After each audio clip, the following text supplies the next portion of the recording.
वहां से भी कुछ राहत नहीं मिलती है तो फिर वो नास्तिक हो जाता है। ये सोच लेता है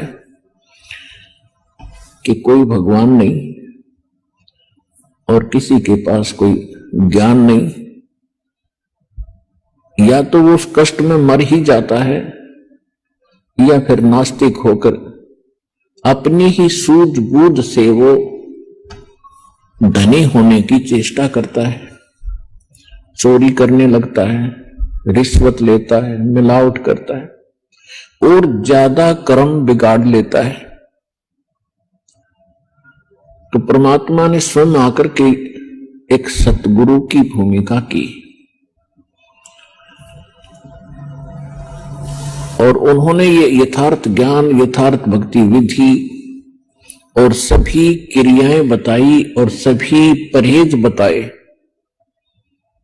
जो मर्यादाएं हमें रखनी अनिवार्य है एक भक्त को, तो वो सभी मर्यादाएं भी परमात्मा ने ही बताई। तो सतगुरु परमात्मा ही होता है या फिर परमात्मा का कृपा पात्र कोई संत विश्व में एकाध ही होता है। वर्तमान में एक ही होता है, विश्व में दो सतगुरु नहीं होते। तो कहने का भाव यह है कि जब परमात्मा सतगुरु की भूमिका करने आए थे सन 1398 से सन 1518 तक काशी शहर के अंदर एक जुलाहे के रूप में, एक सिंपल मैन के रूप में अपना दैनिक कार्य करके दिखाया। एक कृत्रिम परिवार था, कृत्रिम बनावटी।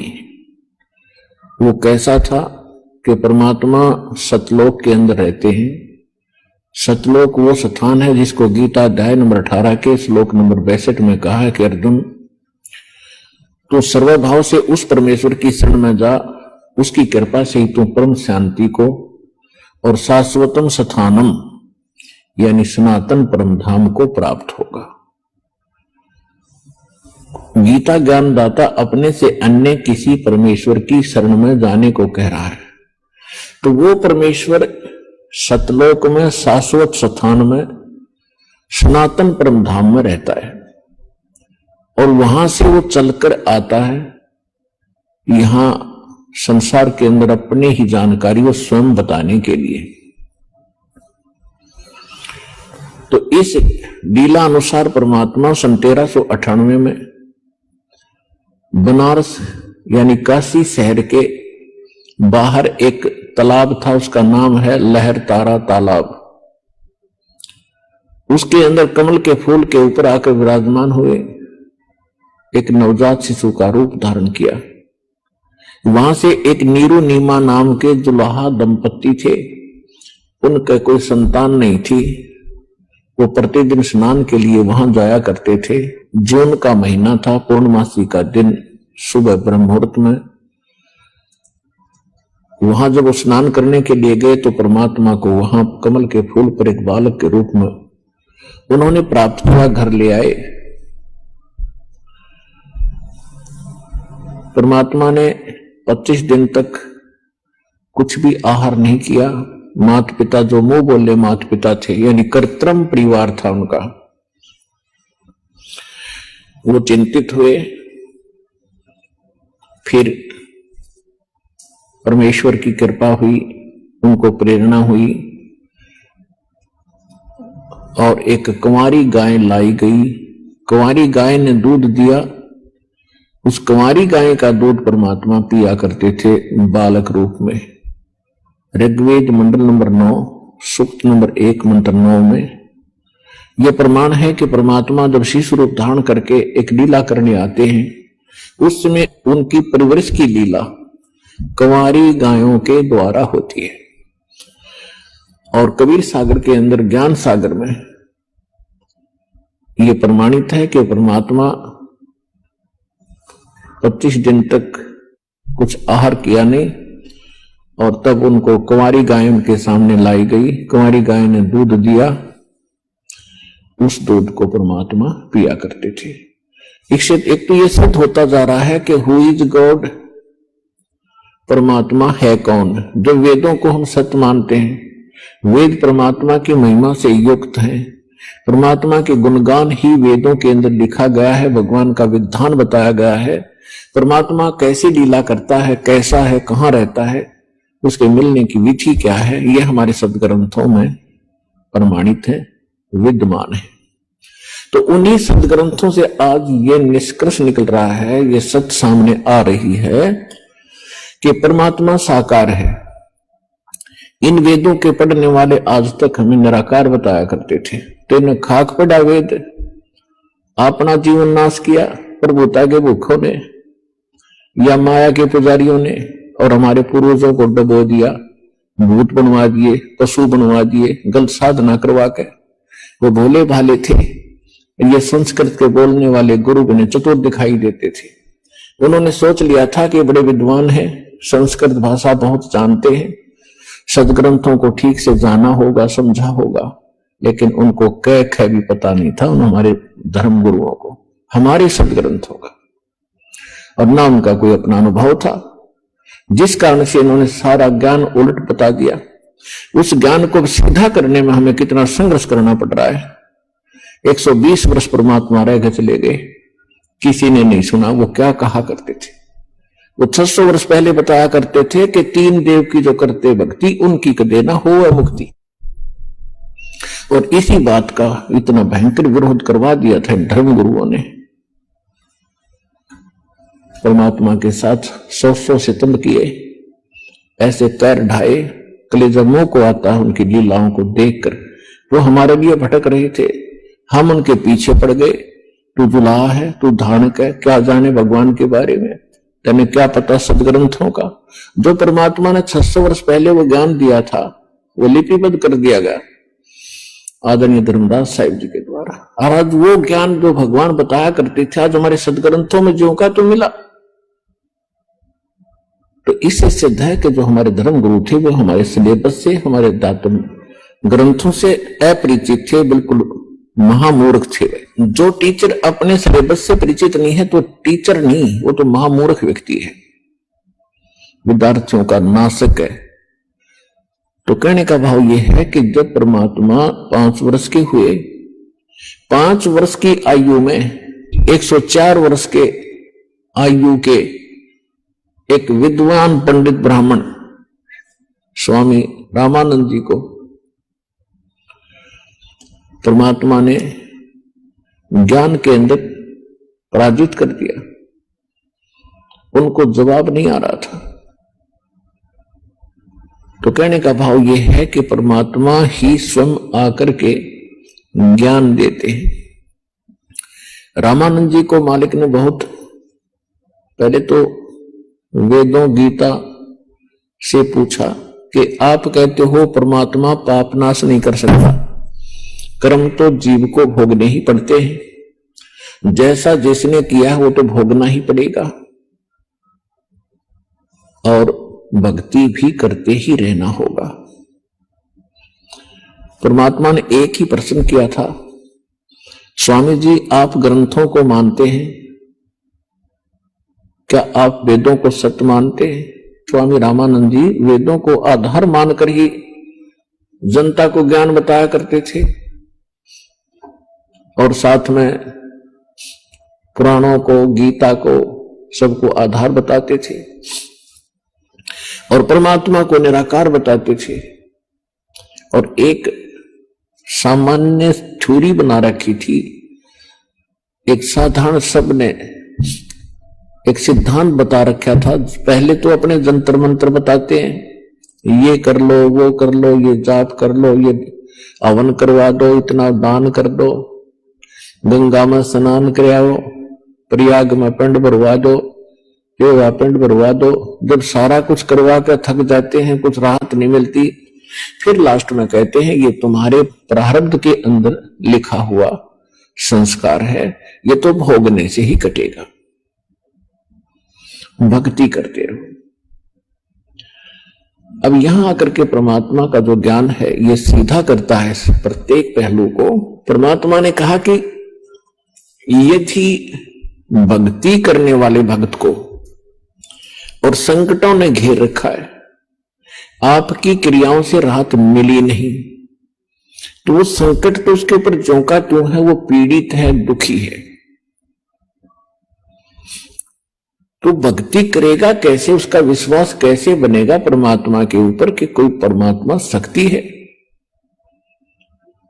अब जैसे किसी के पैर में कांटा लगा है और वो किसी के पास जाता है कि बड़ा जानकार व्यक्ति है, उसने ये तो बता दिया कि तेरे पैर में कांटा लगा है जिस कारण से तुझे पीड़ा है, और वो ये कहे कि कांटा तो निकलेगा नहीं, मैंने सारा प्रयत्न कर लिया, ऐसे कर जूता पहन ले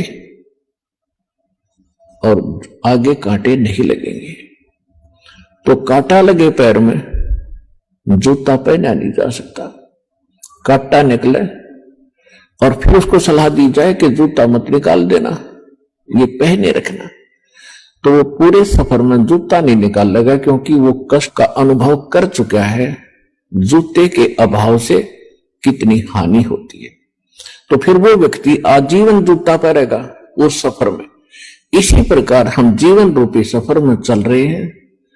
हमारे सफर में चाहे किसी प्रकार के कांटे हैं, हमारे जीवन में चाहे किसी प्रकार के कष्ट हैं, 3 ताप के कष्ट हैं, पूर्व के संस्कार यानी प्रारब्ध के कष्ट हैं, तो वो दुख तो देंगे ही देंगे, क्योंकि पाप से दुख होता है और पुण्य से सुख होता है। तो परमात्मा ने कहा कि आप वेदों को सत्य मानते हो। स्वामी रामानंद जी ने कहा भाई सत्य मानता हूं। तो यजुर्वेद अध्याय नंबर 8 के श्लोक नंबर 13 में 6 बार लिखा है कि परमात्मा घोर पाप का भी नाश कर देता है यदि उसकी साधना सत्य हो और पूर्ण परमात्मा की भक्ति हो। अब बुद्धिमान लोगों को समझाना आसान होता है। स्वामी रामानंद जी चारों वेदों को कंठस्थ याद किए थे। 104 वर्ष की आयु हो गई थी। 16 वर्ष की आयु से उन्होंने संन्यास ले लिया था और ब्राह्मण के घर जन्म था, तो बचपन से ही वेदों, गीता और पुराणों का अध्ययन स्वाध्याय वो किया ही करते थे। उनको कंठस्थ याद था कि यजुर्वेद अध्याय नंबर 8 के मंत्र नंबर 13 में ऐसा ही लिखा है। तो ऐसे गर्दन हिला रहे थे स्वामी जी। तो फिर परमात्मा से उन्होंने पूछा कि जो साधनाएं हम बताते हैं इनसे कोई राहत हो नहीं रही, और वेद कुछ और कहते हैं, हमारा अनुभव उन पर खरा नहीं है, इसका कारण क्या है? तो परमात्मा ने कहा आपका इष्ट देव कौन है?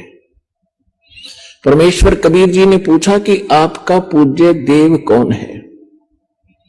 स्वामी जी ने कहा कि मेरा पूज्य देव भगवान विष्णु है, और इनके समांतर हम भगवान शंकर और गणेश, दुर्गा आदि को भी आदर से और पूज्य ही मानते हैं। लेकिन मैं वैष्णव साधु हूं, वैष्णव पंथ से जुड़ा हूं, मेरा इष्ट विष्णु जी है। विष्णु जी सतगुण है। परमात्मा ने पूछा, हाँ सतगुण कहो और चाहे विष्णु जी कहो एक ही है, ठीक है। तो परमात्मा ने कहा आप विष्णु जी, ब्रह्मा जी, शिव जी को क्या मानते हो? स्वामी जी ने कहा कि ब्रह्मा जी की जन्म मृत्यु होता है, इनकी आयु 100 वर्ष की है, ये फिर पुनः जन्म ले लेते हैं, तुरंत उसी रूप में आ जाते हैं, जैसा उनको अज्ञान पढ़ा रखा था, सुन रखा था। लेकिन भगवान शंकर और भगवान विष्णु ये अजर अमर है,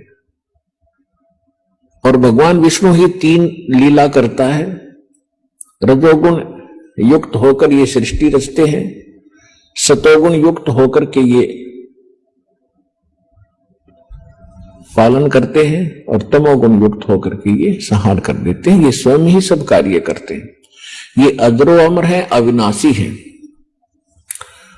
अब परमेश्वर 500 वर्ष के और महात्मा जी 104 वर्ष के। परमात्मा कहते हैं देवी भागवत 3रा स्कंद, उसमें आप पढ़ कर देखिएगा। अब वर्तमान के अंदर तो दास आपको बताएगा, सचित्र मोटा टाइप, गीता प्रेस गोरखपुर से प्रकाशित, पृष्ठ 123 के ऊपर लिखा है विष्णु जी कहते हैं तुम शुद्ध स्वरूपा हो, अपनी मां दुर्गा को तुम शुद्ध स्वरूपा हो, ये सारा संसार तुम्ही से उद्भासित हो रहा है। मैं ब्रह्मा और शंकर आपकी कृपा से विद्यमान है। हमारा तो जन्म और मृत्यु होता है, आविर्भाव और तिरोभाव होता है। हम नित्य नहीं हैं, हम अविनाशी नहीं हैं, आप ही नित्य हो, प्रकृति देवी हो।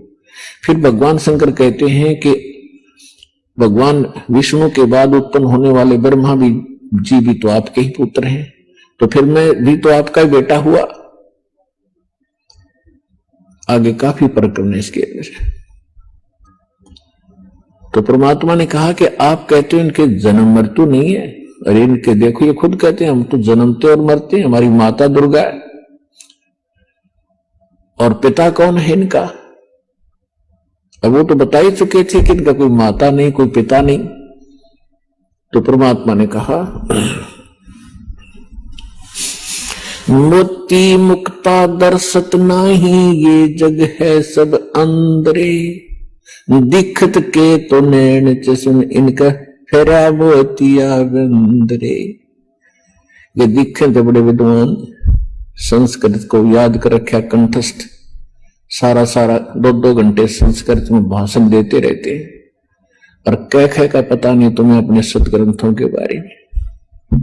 इसके लिए बताया कि जिसको मोतिया बंद हो जाता आंखों में, उनकी आंखें बड़ी स्वस्थ दिखाई देती हैं, लेकिन उनको दिखता कुछ नहीं, वो नपट अंधे होते हैं। इसी प्रकार इन ऋषि महर्षियों और इन आचार्यों गुरुओं पंडितों के बारे में कबीर साहब कहा करते थे कि मोती मुक्ता दर्शत नाही, ये जग है सब अंदरे, दिखत के तो नैन चश्म इनके फेरा मोतिया बंदरे।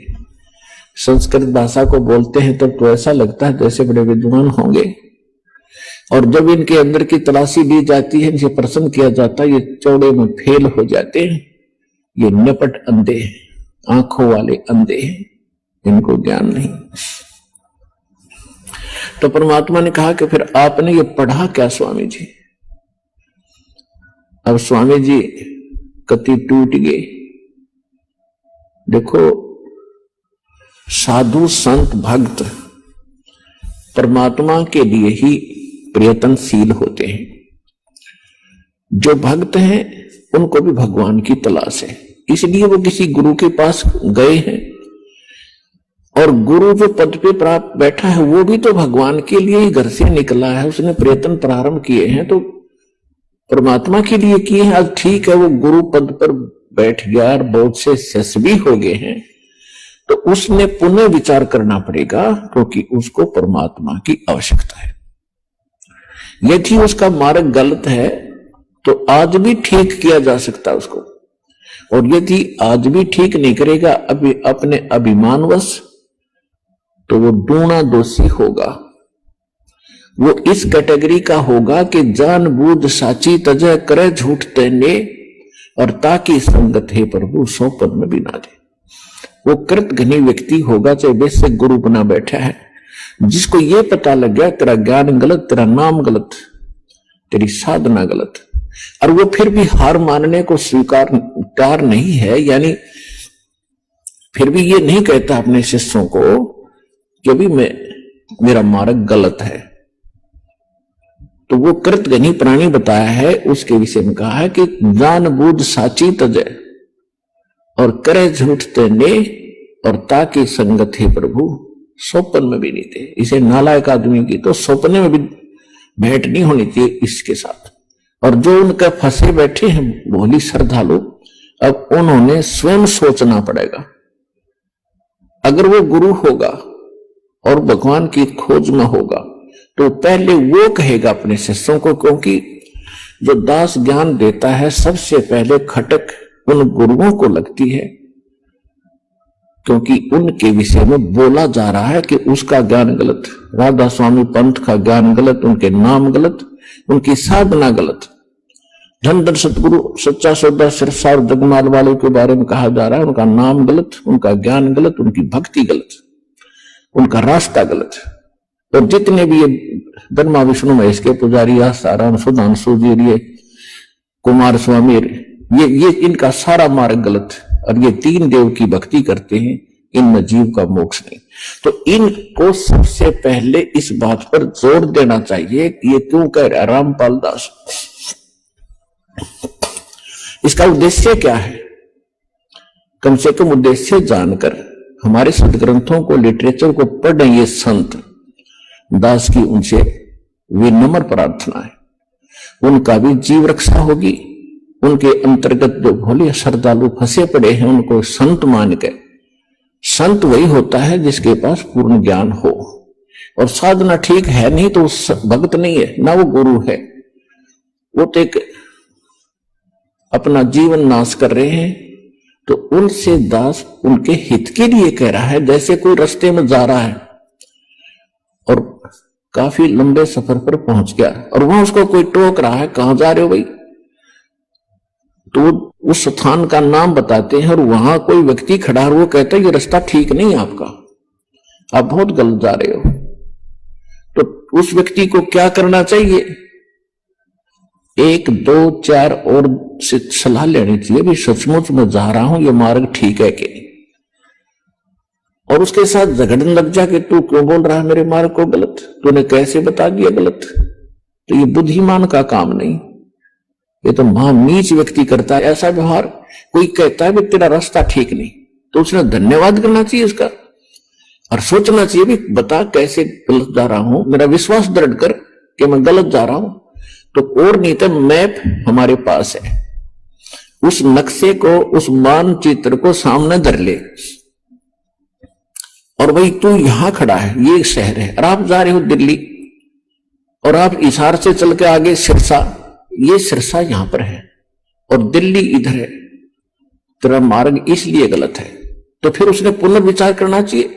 तो हमारे जो सदग्रंथ है ये हमारा मानचित्र है, ये हमारा गाइड है। जो संत हमारे सदग्रंथों के विरुद्ध बताते हैं और विरुद्ध जा रहे हैं और अपने भक्तों को ले जा रहे हैं, उनके लिए दास प्रार्थना कर रहा कि आप शास्त्र विदिता कर मनमाना आचरण करे और करवा के अपना जीवन नाश कर रहे हो और आपके आश्रित इन भोले श्रद्धालुओं के जीवन को नाश करके उनका भार अपने सिर पर धरकर पाप के भागी बन रहे हो। दास उनको इतना सतर्क करना चाहता है कि कुछ संभलो और विचार करो। ये मैप तुम्हें नहीं देखने आते हैं तो दास ने कति क्लियर कर रखा है। इन सदग्रंथों को दास ने कति निष्कर्ष निकाल कर सत्संग कर रखे। इनको संत भी सुने, उनके चेले भी सुने, अगर उनका समझ में आओ तो ग्रहण करें, ना कोई जोर जबरदस्ती नहीं। वैसे ही किसी के साथ झगड़ा कर लेते हैं, तुमने ऐसे गलत क्यों कह दिया, पहले देखो गलत क्यों कहा। तो ये तो एक सभ्यता, एक नेक व्यक्ति के लक्षण। और एक बेमतलब उसको सच्चा रास्ता दिखावे, उसके भले में कहे, उसके साथ वो झगड़ा करता है तो कहते हैं कहे भली माने बुरी। और यही परीक्षा नीच आदमी की यही परीक्षा होती है कि उसके भले की कहेंगे तो उसको हानि करता है। कबीर साहब कहते हैं कि साच कहो तो जग नहीं माने और झूठा जगपतियासी। अगर साच कहो तो जग नहीं मानता, झूठों की बात पर विश्वास किए बैठे हैं। तो दास का जो उद्देश्य है, कहने का भाव ये था। परमात्मा और स्वामी रामानंद जी की जो चर्चा चल रही थी,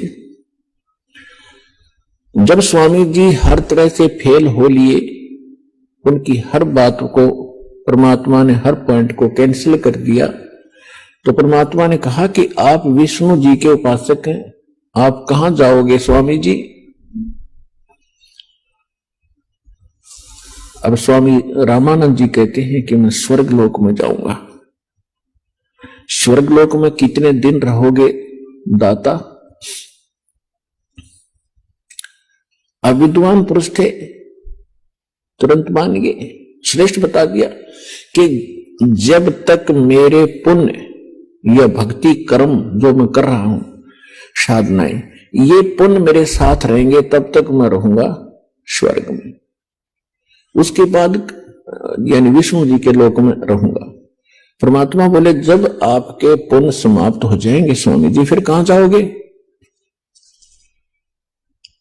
फिर स्वामी जी ने कहा कि पता नहीं कहां जाना होगा। तो फिर ये क्या उद्देश्य लेकर आप भक्ति कर रहे हो? उसके बाद परमात्मा कहते हैं मैं बताता हूं आप कहां जाओगे। यहां पर आपकी जो साधना आप कर रहे हो ब्रह्म तक की साधना, पर ब्रह्म तक की साधना, एक पार ब्रह्म यानी पूर्ण परमात्मा को छोड़कर अन्य जिस भी देव को इष्ट मानकर आप भक्ति करते हो उनको क्या लाभ होगा? किया हुआ वर्क डन मिलेगा, किया कर्म प्राप्त होगा। और यहां दोनों कर्म बनते हैं, पुण्य कम बनते हैं, पाप घने बनते हैं। ये अक्षित्र ऐसा है। जैसे पृथ्वी ऊपर पग जो धारे, करोड़ जीव एक दिन में मारे। एक दिन में करोड़ों जीवों को मारकर आप घर बैठते हो, किस लिए? अपने पेट के लिए। तो यहां दोनों कर्म आपके सुरक्षित हैं, पुण्य भी और पाप भी। पुण्य भी ऐड होते हैं, जुड़ते चले जाते हैं पुण्यों में, और पाप जुड़ते चले जाते हैं पापों में। तो यहां पाप घने होते हैं, पुण्य कम होते हैं। पुण्य तो करने से होते हैं, पाप स्वतः होते हैं। श्रीमद् भगवद गीता अध्याय नंबर 16 के श्लोक नंबर 23 और 24 में कहा है कि जो शास्त्र विधि को त्याग कर मनमाना आचरण करते हैं, मनमाने मंत्र जाप करते हैं, मनमानी पूजाएं साधनाएं करते हैं, नकली गुरुओं के पास जाकर भक्ति कर रहे हैं, उनको न तो कोई सुख हो सकता और न उनकी गति हो सकती और न उनको कोई सिद्धि हो प्राप्ति होगी। अर्थात यूजलेस, व्यर्थ कति जीवन नाश हो रहा। आज आप देख रहे हो पूरे विश्व में, ये अभिमान की बात ना समझना, ये ज्ञान की बात समझना, पूरे विश्व में सतलोक आश्रम बरवाला जिला हिसार हरियाणा के अतिरिक्त कहीं शास्त्र अनुकूल साधना नहीं है, सब मनमान आचरण करें। तो जो साधनाएं वो कर रहे हैं उनसे लाभ तो होना ही नहीं, क्योंकि शास्त्र विरुद्ध है और पाप डेली हो रहे हैं। 70 ब्राह्मण की है हत्या, जो चौका तुम देवो नेता। ब्राह्मण सेंस हत्या जो होई, जल स्नान करत हो सोई। पृथ्वी ऊपर पग जो धारे, करोड़ जीव एक दिन में मारे। तो यहां पुण्यात्मा इस विचार करना पड़ेगा, आपको परमात्मा ने शिक्षित इसीलिए बनाया है। शिक्षा हम पढ़ रहे हैं, ग्रहण कर रहे हैं, एक रोजी रोटी का उद्देश्य लेकर हम सभी अपने बच्चों बेटा बेटियों को पढ़ा रहे हैं कि शिक्षा ग्रहण करें और आगे नौकरियां प्राप्त करें, इनकी रोजी रोटी ठीक चले। ये भी दास आपको बता दे, 1 करोड़ स्टूडेंट विद्यार्थी प्रतिवर्ष शिक्षा पूरी करके फील्ड में आ जाते हैं। इन कितनों को नौकरी मिलती है? 1% को। 1 लाख मुश्किल से, और बाकी 10 लाख मान ले, 90 लाख तो फिर भी अपना वैसे ही काम करते हैं जो आम हम बिना शिक्षा ग्रहण किया करते थे। तो ये परमात्मा ने लालच देकर आपको पढ़वा दिया, और इस शिक्षा का केवल काम है कि आप भगवान को पहचान लोगे। अपने सदग्रंथों को, अपने घर में दबे खजाने को तुम खुद खोज लोगे। आप भिखारी बने फिरो थे, पूर्व पश्चिम उत्तर दक्षिण फिरदा दाणे दाणे नु। सर्व कला सतगुरु साहेब की हरि आए हरि आने नु। कि तुम एक पेट के लिए पता नहीं कहां कहां भटक रहे हो, और जब हमें सत साधना मिल जाएगी तो भगवान का विधान है आपका बरकत शुरू कर देगा, आपके घर भर देगा। जब आपकी नीयत भर जाएगी तो आपका घर भर गया, और आपके आए हुए संकटों का निवारण करेगा। लाखों रुपये बीमारियों पर लग रहे थे, हजारों रुपए बीड़ी तंबाकू शराब, महीने में 10-10 हजार रुपए खराब कर देते थे, वो बचत होगी। और फिर हम बेमतलब की परंपराएं बनाए बैठे हैं, इनको खत्म करेंगे। हम भगत बनकर जिएंगे, तभी हम आगे सफर पर बढ़ेंगे। तो प्रश्न चल रहा, उसी पर आते हैं। अब हम सदग्रंथों को स्वयं समझ रहे हैं, और तब हम आगे बढ़ रहे हैं और आपको विश्वास बहुत आसानी से हो रहा है। तो परमात्मा उनको बता रहे हैं पुण्य तो करने से बनते हैं, पाप अपने आप बनते हैं। यहां का ये व्यवस्था ऐसी है। आपको बता दिया कि आप सुबह से लेकर शाम तक पेट के लिए या वैसे किसी कामवश जाते हो, तो एक दिन में हजारों जीवों को मारकर उनका पाप अपने सिर धर लेते हो, वो आपके बैड अकाउंट में। आपने पुण्य क्या किया सारा दिन में हिसाब लगा लो, और करते हो तो शास्त्रविद त्याग का मनमाना आचरण करते हो, उसका विशेष बेनिफिट आपको मिलना नहीं। तो वो थोड़ा बहुत पुण्य करते हो, कहीं छोटा मोटा कोई भंडारा कर दिया, पक्षियों को पशुओं को कोई दाना वगैरह डाल देते हो, छोटी मोटी कोई धर्मशाला प्याऊ बनवा दी, या कहीं कोई भंडारा कर दिया, कंबल बांट दिए, ये छोटे मोटे पुण्य हैं। ये भी शास्त्र विरुद्ध है। जो मूल उद्देश्य मनुष्य का वो सफल नहीं होता इनसे। अब जैसे जमीन है, 1 एकड़ जमीन, उसमें फसल पैदा करने के लिए गेहूं बाजरा ज्वार जो हमारे जीवन रक्षक है, हमारे जीवन की जो आवश्यकता है, उसको प्राप्त करने के लिए उस 1 एकड़ जमीन को कितनी बार तो बाना पड़ता है, संवारना पड़ता है। हमारे यहाँ हरियाणा क्षेत्र के अंदर जो विशेषकर नहरी स्थान है, उसमें तो कम से कम 6-6 बार हल से ट्रैक्टर से उसको संवारा जाता है 1 एकड़ जमीन को। तो स्वयं किया, वो भी पैसे लगे अपनी मजदूरी, या किसी ट्रैक्टर से उसको संवारा तो उससे भी पैसे लगे। फिर उसके अंदर बीज डाला, गेहूं चने बाजरा ज्वार का जो भी हमने क्रॉप बीजनी है, फसल बीजनी है, वो भी पैसा लगा। फिर उसमें खाद डाला, उसमें पैसा लगा, दवाई डाली, उसमें पैसा लगा, और फिर उसको सिंचाई की, उसमें पैसा लगा। फिर उसको निकलवाया, मेहनत मजदूरी लगी या पैसा लगा। फिर वो 2 दाने घर आए, और उसी जमीन को आप छेड़ो मत। 1 वर्ष देखना उसमें कितना डंगा पैदा हो जाएगा, वह दिखाई भी नहीं दे जमीन, और कोरा कुबाड़ जामेगा जो आपके यूज का नहीं है। इसी प्रकार ये हमारा शरीर रूपी एक पृथ्वी है जहां हम रह रहे हैं। इस लोक में पाप तो अपने आप होते हैं बगैर किए, और पुण्यों को करने के लिए एक विधान है। जैसे फसल तैयार करने के लिए सारा प्रोसेस अपनाना पड़ता है, सारा तरीका अपनाना पड़ता है, सब विधि, तो तब वो गेहूं प्राप्त होता है, तब वो व्यक्ति सुरक्षित होता है, आवश्यक वस्तु से प्राप्त होती है। तो कहने का भाव ये है पुण्यात्माओं, तो परमात्मा ने कहा तुम कौन राम का जपते जापम, तात कटे न ये तीनों तापम।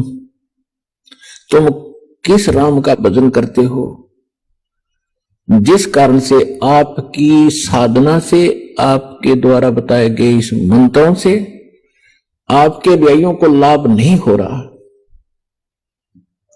आप उन भगवानों की भक्ति कर रहे हो जो आपकी किस्मत में लिखे हुए उन पापों का वो नाश नहीं कर सकते। और वेद बताते हैं परमात्मा घोर पाप भी नाश कर दे। तो इससे सिद्ध है आपको वो परमात्मा मिला नहीं है जिसकी तरफ वेद संकेत करते हैं। इति सिद्ध। वो परमात्मा कौन है? यजुर्वेद अध्याय नंबर 5 के और श्लोक नंबर 32 में कहा है, उसी कसी माने वो पूर्ण शांतिदायक है। गीता अध्याय नंबर 18 के श्लोक नंबर 62 में गीता ज्ञानदाता कहता है कि अर्जुन तो सर्वभाव से उस परमेश्वर की शरण में जा, उसकी कृपा से तो परम शांति को और सनातन परम धाम को यानी शाश्वत स्थान को, अविनाशी स्थान को, सत्यलोक को प्राप्त होगा, परम शांति को प्राप्त होगा। अब वेद क्या बताते हैं? यजुर्वेद अध्याय नंबर 5 श्लोक नंबर 32 में कहा है उसी कसी यानी जो पूर्ण शांतिदायक है। कबीर असी वो कबीर है, वो कबीर परमात्मा है। वेदों में उसको कबीर देव कहते हैं, हम उसको कबीर साहब कहते हैं, और कुरान शरीफ में उसको अल्लाहू अकबर कहा है। वो कबीर असी बमभारी असी, वो कबीर परमात्मा है जो बमभारी माने बंधनों का, अरी माने शत्रु, जो बंधनों का शत्रु है। अंगारी असी जो पाप नाशक है, पापों का शत्रु। अग माने पाप, अरि माने शत्रु, जो पापों का शत्रु है, जो पाप नाशक है। और बमभारी जो कर्म बंधनों, जो हमारे, क्योंकि हम संस्कार से यहां फंसे हैं, हमारे संस्कार यहां पर हैं, तभी हम उन संस्कारों से जन्म मृत्यु में लगे हुए हैं। कभी किसी से हमारा संयोग है, किसी के हम पुत्र बन गए, किसी की पुत्री बन गए, किसी के पति बने, किसी की पत्नी बने। तो ये संस्कार हमारे जो हैं, इनके कारण हम बंद में हैं, और ये काल की बंद है, कैद है, बंदी ग्रह है। तो फिर परमात्मा खुद बताते हैं कि बंदी छोड़ हमारा नामम, अदर अमर है अस्थिर ठामम। अमर करूं सतलोक पठाऊं, ताते बंदी छोड़ कहाऊं। अमर करूं, तुम्हें यहां सदा के लिए सुखी कर दूंगा, जन्म मृत्यु से रहित कर दूंगा, तुम्हारे सब पापों का नाश करूंगा, सब संस्कार और बंधन यहां से समाप्त कर दूंगा, इसलिए मैं बंदी छोड़ कहलाता हूं। अनंत कोट ब्रह्मांड में बंदी छोड़ कहाँ आए, सो तो एक कबीर हैं जो जननी जने नमाए। आदरणीय गरीबदास साहिब जी गांव छुरानी जिला झज्जर वाले, हरियाणा वाले को परमात्मा मिले थे। 10 वर्ष की आयु थी तब उनकी। किसान के घर जन्म था, जाट जाति में, खेतों में अपना पशु चरा रहे थे, गौवें चरा रहे थे। वहां परमात्मा आए सतलोक से, जैसा उनके नियम में है, अच्छी आत्माओं को मिलते हैं, उनको अपने ज्ञान से परिचित कराते हैं, सतलोक ले जाते हैं। सतलोक ले जाकर के आदरणीय गरीबदास साहिब जी को वापस छोड़ा, उनको मृत जान करके शमशान घाट पर रख दिया था, चिता के ऊपर रख दिया था। जब चिता के ऊपर वो सचेत हुए, उठ कर चले, तो उनको आभास हुआ कि सचमुच मैं कहीं और देश में गया था। अन्यथा वो सोच बैठते, घर पर स्वप्न होता तो सोचते मैं स्वप्न देखकर आया हूं। घर में हाहाकार मचा था, रिश्तेदार इकट्ठे हो गए थे और उनको चिता के ऊपर रख दिया गया था। तब उनको सचमुच वो एकदम दृश्य सारे सत्य महसूस हुए, और परमात्मा ने उनके अंतःकरण में वो यथार्थ ज्ञान योग उनका खोल के और वो फीड कर दिया था, यथार्थ ज्ञान उनके अंदर भर दिया था। परमात्मा के ज्ञान से, परमात्मा के से प्राप्त दिव्य दृष्टि से गरीबदास साहिब जी ने फिर बताया, अनंत कोटि ब्रह्मांड का एक रति नहीं भारे, सतगुरु पुरुष कबीर हैं ये कुल के सिरजनहार। यानी हमारे सदग्रंथ बताते हैं कबीर इज गॉड, आंखों देखा वो महापुरुष बताते हैं Kabir is God. Who Kabir, वो कौन कबीर? अनंत कोट ब्रह्मांड का एक रति नहीं भारे, सतगुरु पुरुष कबीर हैं ये कुल के सिरजनहार। हम सुल्तानी नानक तारे दादू को उपदेश दिया, जात जुलाहा भेद न पाया वो काशी माहे कबीर हुआ। अब स्पष्ट भी कर दिया कि हु कबीर, जो काशी में जाति जुलाहा धानक रूप में रहा करते थे, वो है वो भगवान सिरजनार। हम सुल्तानी नानक तारे दादू को उपदेश दिया। गरीबदास साहिब जी कह रहे हैं कि मुझे और इब्राहिम सुल्तान अधम, एक मुसलमान राजा था इराक देश का, उसको और आदरणीय दादू साहिब जी को, आदरणीय नानक साहिब जी को, हम सुल्तानी नानक तारे और दादू को उपदेश दिया, जात चुलाहा भेद नहीं पाया वो काशी माहे कबीर हुआ। अब स्पष्ट कर रहे हैं गरीबदास साहिब जी कि मुझे पार किया, दादू साहिब जी को पार किया, नानक जी को पार किया। अब दादू साहिब जी को परमात्मा ऐसे ही मिले थे जैसे गरीबदास साहिब जी को मिले थे। 7 वर्ष की आयु थी, जंगल में बच्चों में खेल रहे थे। एक साधु संत यानी जिंदा महात्मा का रूप बनाकर परमात्मा वहां आए,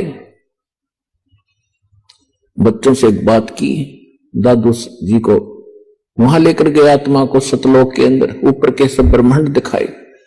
दादू जी 3 दिन और 3 रात तक बेहोश रहे, अचेत रहे। सारे नगर में हाहाकार मच गई, गांव के अंदर रिश्तेदार इकट्ठे हो गए, ना मर रहा है, ना जी रहा है, ना खा रहा है, ना पी रहा है, कोमा के अंदर चला गया।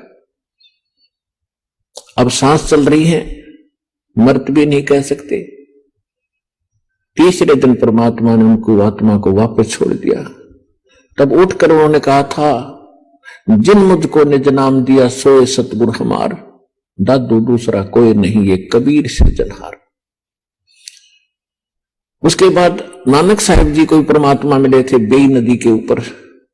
सुल्तानपुर एक शहर है, अब पश्चिमी पाकिस्तान के अंदर है। पहले ज्वाइंट भारत था सारा ही।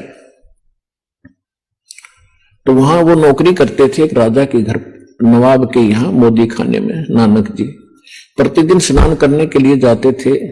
जो सुल्तानपुर के साथ से एक नहर बह रही है, दरिया नदी, वहां एक घाट बना हुआ था, वहां स्नान करने जाते थे। वहां परमात्मा उनको 2 बार मिले।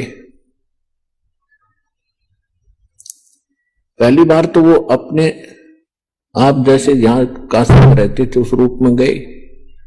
दूसरी बार फिर वो जिंदा महात्मा के रूप में उनको उसी स्थान पर मिले।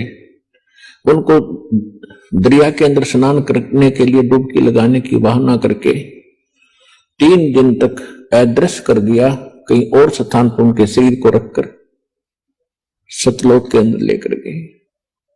तीसरे दिन ऊपर के सब ब्रह्मांड और सब कुछ दिखाकर अपना सचखंड सतलोक उनको वापस छोड़ दिया। तीसरे दिन जब नानक साहिब जी वापस आए और फिर उनको बताया गया था नानक साहिब जी को सतलोक के अंदर कि मैं काशी में जुल्हा रूप में रहता हूं, कबीर मेरा नाम है और रामानंद जी मेरे गुरु हैं वहां पर। अब आदमी नानक साहिब जी की यह बात समझ में कम आई कि परमात्मा और धानक रूप में कहे वहां मैं जुल्हा रूप में रहता हूं, और उधर से कहते हैं रामानंद जी मेरा गुरु है, तो भगवान का गुरु की क्या आवश्यकता है। तो ये असमंजस के कारण जब वो वापस आए तो उन्होंने पहली उदासी यानी पहली यात्रा, उदासी मीन संसार से उदास होकर के, ये संसार उनको फिर नकली दिखाई दिया, ये अस्थायी स्थान दिखाई दिया, हमारा वास्तविक स्थान नहीं है। जिस कारण से जगत से उदास होकर नौकरी त्याग कर नानक साहिब जी ने पहली यात्रा, पहली उदासी काशी की। अब वो उन्होंने जो ज्ञान प्राप्त हुआ था उसके आधार से अन्य भी किसी ब्राह्मण से, किसी मुल्ला और काजी से प्रश्न करते थे कि परमात्मा कौन है, कैसा है। जैसे हमारे हिंदू धर्म के धर्म गुरु बताते थे राम और कृष्ण ये परमात्मा है। नानक साहिब जी को आंखों देख चुके थे भगवान को, सतलोक कैसा है, ब्रह्मा विष्णु महेश जी की स्थिति कैसी है, वो कौन कितनी पावर रखते हैं। तो ये सब डिस्कशन करते करते पहुंच गए बनारस में। आइए अब हम उन श्रद्धालुओं के अनुभव जानते हैं जो जगत गुरु तत्वदर्शी संत रामपाल जी महाराज जी से दीक्षा प्राप्त कर चुके हैं तथा उनके द्वारा बताए गए भक्ति मार्ग पर चल रहे हैं। सर नमस्कार। सर सत साहेब। सर क्या शुभ नाम है आपका? राम सिंह। सर कहाँ से आए हैं आप? शहर मिरिंडा, जिला रोपड़। सर संत रामपाल जी महाराज से नाम दीक्षा लेने से पहले आप क्या भक्ति साधनाएं करते थे? पहले देवी देवते भक्ति की, उसके बाद मैं 20 साल अमृत छक के रखिया। तो उस दे नाल मेरी संतुष्टि नहीं हुई ते मैं संत अपना दे कृपाल सिंह दे उन्होंने ते नाम दीक्षा ली। नाम दीक्षा लेने तो बाद 10 साल समा लंघ चुकिया। फिर मेरे शरीर च जलन होंदी सी ਜਲਨ ਦੀ ਬਿਮਾਰੀ ਸੀ ਪੈਰਾਂ ਤੋਂ ਲੈ ਕੇ ਸਿਰ ਤੱਕ, ਤੇ ਕ੍ਰੋਧ ਵੀ ਆਉਂਦਾ ਰਿਹਾ। ਐਕਸੀਡੈਂਟ ਵੀ ਮੇਰੇ ਬਹੁਤ ਕਈ ਵਾਰ ਹੋਏ ਆ ਉਸ ਟਾਈਮ ਦੇ ਵਿੱਚ। ਤੇ ਵੈਸੇ ਮੈਨੂੰ ਪਰੇਸ਼ਾਨੀ ਇੰਨੀ ਹੋ ਗਈ ਸੀ ਹੱਦ ਤੋਂ ਜ਼ਿਆਦਾ। ਮੈਂ ਜਿਹੜੇ ਸੀਨੀਅਰ ਸੀਗੇ ਉਹਨਾਂ ਦੇ ਸਤਸੰਗ ਕਰਨੇ ਵਾਲਾ, ਉਹਨਾਂ ਨਾਲ ਵੀ ਗੱਲਬਾਤ ਕੀਤੀ ਕਿ ਮੇਰੇ ਨਾਲ ਇਹ ਜਾਂ ਕੁਝ ਹੋ ਰਿਹਾ, ਕਿ ਮੈਨੂੰ ਕੋਈ ਹੱਲ ਦੱਸੋ ਕਿ ਮੈਂ ਬਚਾ, ਕਿ ਜਿੰਨੇ ਮੈਂ ਨਾਮ ਜਪ ਰਿਹਾ ਉਨੀ ਪਰੇਸ਼ਾਨੀਆਂ ਆ ਰਹੀਆਂ। ਤਾਂ ਮੈਨੂੰ ਕਿਸੇ ਨੇ, ਸਤਸੰਗੀ ਨੇ ਮੈਨੂੰ, ਜਾਂ ਜੋ ਸਤਸੰਗ ਕਰਦੇ ਸੀਗੇ ਉਹਨਾਂ ਨਾਲ ਵੀ ਮੈਂ ਗੱਲ ਕਰਿਆ, ਤਾਂ ਉਹਨਾਂ ਨੇ ਇਹ ਨਹੀਂ ਦੱਸਿਆ ਕਿ ਮੈਂ, ਉਹਨਾਂ ਨੇ ਕਿਹਾ ਕਿ ਠੀਕ ਹੈ ਬਈ ਤੇਰੇ ਕਰਮ ਹੈ, ਜੇ ਤੇਰੇ ਕਰਮਾਂ 'ਚ ਹੈ ਉਸ ਤਰ੍ਹਾਂ ਤੈਨੂੰ ਮਿਲ ਰਿਹਾ।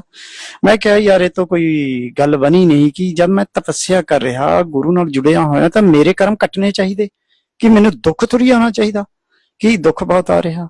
ਚਲੋ ਜੀ, ਸਮਾਂ 10 साल बीत चुके। बीतन के बाद मैं परेशान रहा। ठाकुर जी से नामदान लेने के बाद मैंने बेसमेंट बनाया, तो वहां मैं जब भक्ति करता था, मैंने सोचा कि मैं भक्ति करूं कि शायद मेरे कुछ कर्म कट जाएं, लेकिन वहां पर भी बेसमेंट में भक्ति करने से भी, और दुर्गा की पूजा करता था, ब्रह्मा विष्णु महेश की भी पूजा करता था, और ठाकुर जी महाराज जो नाम दीक्षा दिए थे उनका भी पूजा मैं कर रहा था, क्योंकि वो बोलते थे कि भाई सब अपने ही है, सबकी पूजा करो। उन्होंने ये नहीं बताया कि मेरा कोई मर्यादा है कि जो तुम नाम ले, मैं नाम दे रहा हूं कि नामे जपोगे। तो मैंने सबके भक्ति कर रहा था। तो उस बेसमेंट में मैंने हवन वगैरह भी किया। हवन करने थे, मेरी जो पुकार थी, मुझे डर नहीं लगता था अंधेरे में भी, चाहे कहीं मुरगटिया में चले जाऊं, कहीं भी चले जाऊं, मुझे कोई भय नहीं। तो मैंने बोला, माँ से बोला कि माँ ये बताओ कि आप मुझे मोक्ष की प्राप्ति दे सकती हो। तब मुझे आवाज आई, तकरीबन 12-1 बजे रात में मैं बैठा था, मुझे आवाज आई कि नहीं बेटे, कि मैं मोक्ष की प्राप्ति नहीं दे सकती हूँ तुझे, कि मैं तुझे ती पुत्र धन दौलत सब दे सकती हूँ, इज्जत मान दे सकती हूँ, कि मैं मोक्ष की प्राप्ति नहीं दे सकती हूँ, क्योंकि मैं इत्थे तक मेरी पहुंच नहीं। फिर उसके बाद मैं बोला कि माँ मैं कहाँ जाऊं, कि आप कृपा करो मुझे रास्ता दिखाओ। तो उन्होंने, अनुभव मुझे हुआ कि हाँ माँ मुझे बोल रही है कि कोशिश करो, तलाश करो, तू तलाश करो, तुझे मिल जाएगा। तो तलाश करने के बाद मैं सोचता रहा, घर से भी लड़ता था कि मैं कहीं चले जाऊंगा, जंगल में चले जाऊं, हरियाणा चले जाऊंगा, वहां जाके देखूंगा कोई संत मुझे मिलेगा। तब देखो यहाँ तो सब कुछ है, मुझे सब कुछ बना दिया, लेकिन सुख भी नहीं, शांति भी नहीं, कि जब मैं इंसान की जुनी में आया हूं कि मुझे मोक्ष की प्राप्ति मिले, कि मैं यहाँ से जमना और मरना, यहाँ से छुटकारा पाऊं। लेकिन मुझे कोई संत नहीं मिला। मैं बड़े अच्छे अच्छे संतों से मैंने बात की, ऐसी कोई बात नहीं, संत ठाकुर जी महाराज से भी मैंने बात की। तो उसके बाद उनके स्वर्गवास हो गए, वो चले गए। तो बलजीत सिंह महाराज जी आए, उनसे भी मैंने बात की कि सर मुझे मोक्ष की प्राप्ति चाहिए। मैंने ना धन मांगी ना दौलत मांगी, लेकिन उन्होंने भी कुछ नहीं कहा। कि हाँ, उन्होंने कहा कि ठीक है तुम नाम जपो, भगवान भला करेंगे। लेकिन मुझे संतुष्टि नहीं हुई। संतुष्टि ना होने कारण मेरी तलाश शुरू थी कि मैं परमेश्वर से मिलूं, परमेश्वर से मिलूं। सर, आप संत रामपाल जी महाराज के शरण में कैसे आए? हाँ जी, संत रामपाल जी महाराज के शरण में मैं ऐसे आया कि जसमेल दास जी, उन्होंने संत रामपाल जी महाराज जी हरियाणा हिसार जब गए थे, नामदान लेकर आए थे। तब मेरी दुकान है, उस दुकान में आए और उन्होंने मुझे मोबाइल से सुनाया कि ऐसा है, ये चीज है कि आप नामदान लो, कि वहां तुम्हारे सुधार हो जाएंगे। मैं 1-2 दिन मैंने कोई खास करके नहीं इंटरेस्ट ली। उसके बाद तीसरे चौथे दिन उन्होंने ये बताया कि साधना चैनल 7:40 पर उनकी सत्संग आती है, कि आप सत्संग सुनो। तो मैं अपने घर चले गया, उन्होंने फोन की कि हाँ भाई सत्संग आ गया है, सत्संग सुनो। मैं सत्संग सुना। सत्संग सुनने के बाद 2 दिन 4 दिन 10 दिन सत्संग सुना। उसके बाद मेरे मन से बेचैनी आ गई, क्योंकि मुझे तलाश थी पहले से ही, कि बेचैनी आई। मैं इनको बोला कि चलो मुझे ले चलो, नामदान दिवाओ। सर, संत रामपाल जी महाराज से नाम दीक्षा लेने से पहले कुछ नियमों का पालन करना पड़ता है। सर, वो नियम कौन से हैं? ये थे कि बीड़ी, सिगरेट, मीट, अंडा, शराब, ते दान दहेज नहीं लेना, पराई औरत, पराई दौलत, कि इन्हां चीजां ते संकोच रखना, कि नहीं लेना। अपने किरत कमाई करना, अपने घर परिवार जो बच्चे हैं उनके जो जैसे दिया भी चलाओ, और नाम भी जपो, काम भी करो, और किसी के साथ ठगी नहीं करना। समझिए, ये मर्यादे थे, और कोई ऐसी गलत मर्यादे नहीं थे। जो मर्यादे वही थे कि आज से 300 साल पहले 10वें पातशाह ने चलाए सी। 10वें पातशाह ने यही मर्यादे चलाए थे कि अगर आप सिख बनोगे, खालसा बनोगे, तो आपको पराई दौलत, औरत, दान दहेज, ठगी ठोरी सब छोड़ना पड़ेगा, तब आप मेरा सिख बनोगे। तो लेकिन नहीं, अब तो ऐसे इंसान हैं कि अमृत जरूर छकते हैं, मैंने भी अमृत छका था, तो मैं सब कुछ चलता था मेरा, कोई ऐसी बात नहीं थी कि जो किसी से ले लिया चल भाई कोई बात नहीं चलेगा। तो कहने के मतलब कि वहां उन्होंने बताया कि आपको सब कुछ त्यागना पड़ेगा, ठगी ठोरी पराई चीज त्यागने के बाद। फिर उसके बाद मैंने नामदान लिया। सर, संत रामपाल जी महाराज की शरण में जाने के बाद आपको क्या लाभ मिला?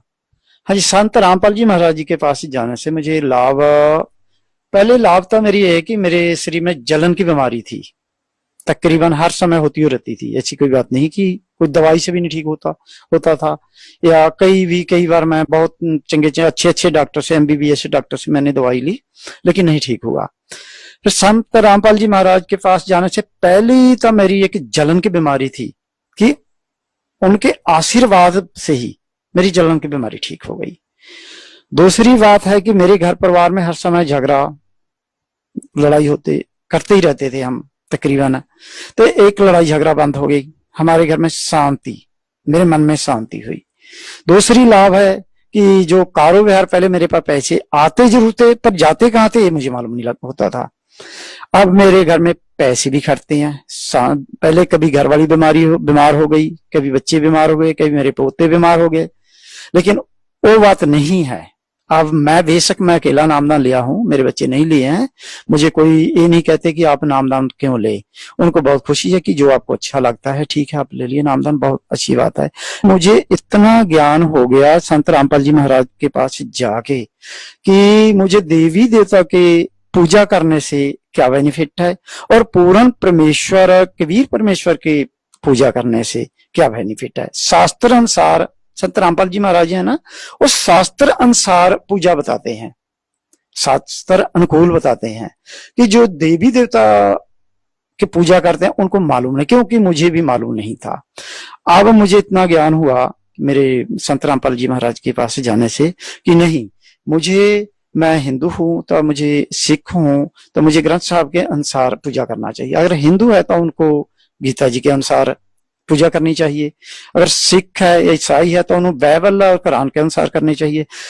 कि मैं वो सोच के आज जितने भी फोटो थे वो अपने अपने जगह पर पहुंचाने के बाद मैं आज बिल्कुल संतुष्ट हूं, खुश हूं, कोई जलन की बीमारी नहीं है, कोई मुझे दवाई लेने की जरूरत नहीं है।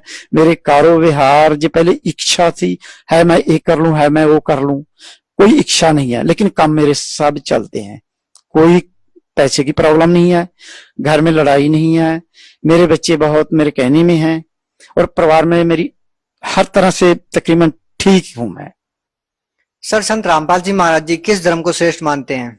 हाँ जी, संत रामपाल जी महाराज जी हमें यही बताया जी, हमारी जाति है, मानव धर्म हमारा है, हिंदू मुस्लिम सिख ईसाई धर्म नहीं कोई नहीं आ रहा।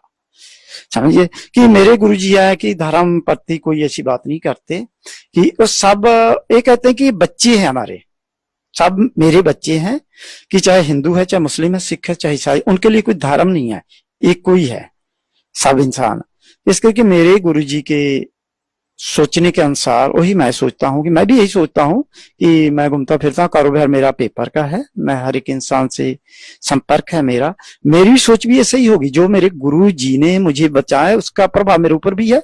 मैं भी धर्म नहीं मानता हूँ क्योंकि मैं इंसान हूँ, जैसे गुरु जी मुझे समझाते हैं, सिखाते हैं, उसी तरह से मैं भी चलता हूँ। सर, कुछ लोगों का कहना है कि संत रामपाल जी महाराज अन्य धर्म गुरुओं की निंदा करते हैं।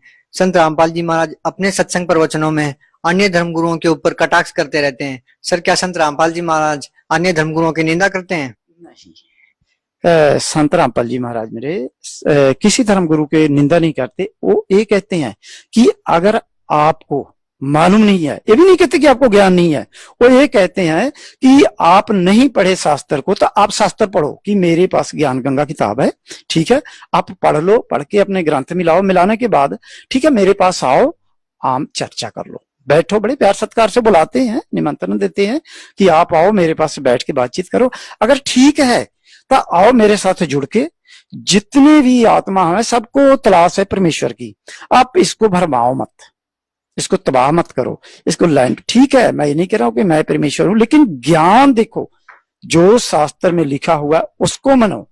आप मुझे भी मत पूछो कि मैं क्या हूं। अब शास्त्र चार वेद है, चारों वेद में पढ़ो और देखो, उसके अनुसार ज्ञान दो। और मेरे पास ठीक है, मेरे पास आके जैसे भी है विचार करो, जो भी है, कि जो मेरे गुरुजी हैं किसी को भरमाते नहीं, किसी की निंदा नहीं करते हैं। वो तो एक गंदे नाले से गिरे हुए इंसान को निकाल के ना अच्छे स्वस्थ पानी में और परमेश्वर के साथ जोड़ना चाहते हैं। परमेश्वर के साथ जितने जो धर्मगुरु हैं वो, क्योंकि उनको ज्ञान नहीं है। ज्ञान इस करके नहीं कि काल ने पहले ही भरमाया हुआ है। सर, आप भगत समाज को क्या संदेश देना चाहते हैं? भगत समाज को मैं संदेश तक क्या दे सकता हूँ, मेरी कोई आवश्यकता नहीं, इतने जोग मैं नहीं हूँ। लेकिन मैं ये जरूर कहूंगा भगत समाज को कि देखो, ये समय से बार बार नहीं आता कि आप और कुछ नहीं तो ज्ञान गंगा पुस्तक है और कई ऐसी पुस्तक हैं कि पुस्तक मंगाए, पढ़े। अगर पुस्तक भी नहीं मंगा सकते हैं आप, तो साधना चैनल 7:40 थे सत्संग आते हैं, तो सत्संग सुने। सत्संग सुनने के बाद आप नाम दीक्षा ले। हर एक जिले में तकरीबन नाम दान देने का वो बनाया हुआ है सिस्टम कि नामदान ले। नामदान लेने के बाद अपनी जीवन सफल कराए। तो यह तो हम बार बार आए, लाखों बार, करोड़ों बार, कदे कुत्ता, कदी गधा, कदे कुछ। ये तो सब जानते हैं कि इंसान के जुनी मिलना बहुत मुश्किल है। 1,84,000 जुनी के बाद तो भी भुला भटका मिल जाता है, लेकिन बहुत मुश्किल है। कि जब जानते हुए भी अगर फिर भी हम कोशिश नहीं करेंगे, देखो कोई भी संत है या कोई भी देवी देवता है मेरे चाचे नहीं, मेरे ताए नहीं। हम आजकल दुनियावी तौर से काम ये करते हैं कि मुझे बेनिफिट कैसे होना चाहिए, जब मैं दुनियावी, क्योंकि मैं ले जा नहीं सकता हूं, फिर भी मैं सोचता हूं कि मुझे बेनिफिट कैसे होना चाहिए। जबकि मुझे जो आत्मा है ये मरती नहीं, ये भी मालूम। या फिर कुत्ते गधे के जूनी में जन्म होगा, फिर क्या हाल होगी, कैसे हम रहेंगे, कैसे समय व्यतीत करेंगे, घोड़ा बनेंगे, क्या बनेंगे। तो मेरे संत रामपाल जी महाराज कहते हैं कि बच्चों आप परेशान मत हो, ज्ञान समझो, पढ़ो, पढ़ने के बाद आओ नाम दीक्षा लो, अपने घर में अपने बच्चों को कमा के खिलाओ और अपने घर में रहो।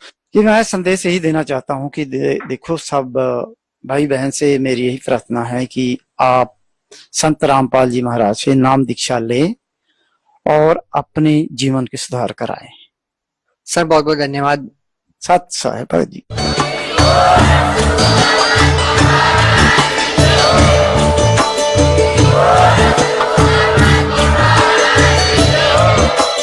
आप सुन रहे थे जगत गुरु तत्वदर्शी संत रामपाल जी महाराज जी के मंगल प्रवचन। अधिक जानकारी के लिए विजिट कीजिए हमारी वेबसाइट www.jagatgururampalji.org। संत रामपाल जी महाराज जी के शुभ आशीर्वाद से पूरे विश्व भर में 500 से भी ज्यादा नाम दीक्षा केंद्र हैं, जिन पर संत रामपाल जी महाराज जी द्वारा ऑनलाइन निशुल्क नाम दीक्षा दी जा रही है।